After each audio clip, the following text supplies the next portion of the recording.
3လမစပီကာလေးကကျွန်တော်ဝယ်တော့က3000ခွဲပဲရှိရဆိုတော့အကိုလူမိုက်ဂိုင်းခေါင်းဆောင်ရေးနော်အကိုဝယ်တဲ့လက12လပိုင်းဆိုတော့အခုရောင်းနေတာညီမလေးတို့လက်ရှိရောင်းနေတာ2လပိုင်းမှာရောင်းနေတာနော်ခေါင်းလျှော်ရည်တို့သွားတိုက်ဆေးတို့တောင်မှပဲတရက်နဲ့တရက်ဈေးမတူတစ်လနဲ့တစ်လဈေးမတူဈေးတွေကအဲ့လိုဖြစ်နေတာအကိုဝယ်တာ3လက်မနော်ညီမလေးတို့ရောင်းတာဒီမှာရှေ့ကိုတို့ညီမလေးဒါလေးက4လက်မဖြစ်တယ်ပေါ့နော်အဲ့တော့လေဈေးနှုန်းလေးတွေကအချိန်နဲ့တပြေးညီပြောင်းလဲနေတာလေးရှိရပေါ့နော်ကိုဝယ်တဲ့အချိန်တော့ဟိုးအရင်နှစ်တော့အခုကျတော့အဲ့ဈေးနဲ့မရတခါပြောတာရှိကြသေးရဲ့ပေါ့အကိုဝယ်တော့12လပိုင်းအခုက2လပိုင်းမှာရောင်းနေတာဖြစ်တယ်ဈေးနှုန်းကတော့အတက်ကြလေးတော့ရှိမယ်ဒါတောင်မှပဲအတန်ဆုံးနဲ့ရောင်းပေးတာဒီနှမျိုးကအခုဆိုရင်6000နဲ့မရတော့နော်ဒီနှမျိုးက6000 3000နဲ့800ဒီကောင်လေးက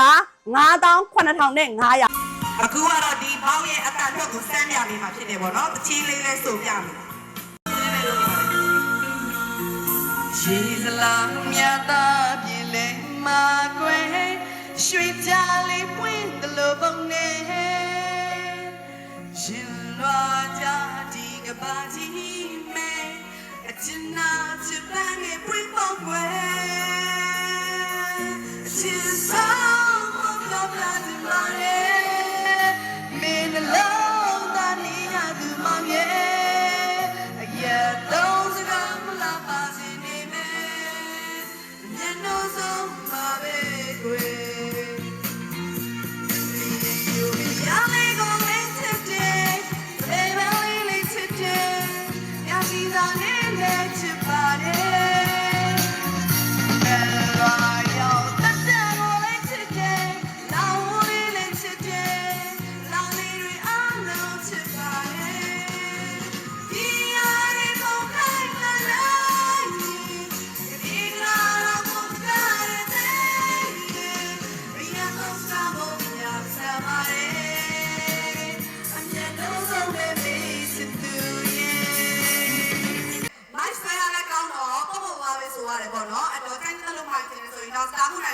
Facebook Messenger မှာနိုင်တယ်လို့ Viber ဖုန်းနံပါတ်ဖြစ်တဲ့3994 4359 4353ဖုန်းနံပါတ်ပိုင်းမှာဆက်သွယ်ပြီးနိုင်နေပါရှင်။ဟုတ်ကဲ့အေးရငွေချင်တဲ့ပို့ပေးပါရှင်။ကျေးဇူးများတင်ပါတယ်လက်တော့မရပါဘူးရှင်။ကျေးဇူးပါ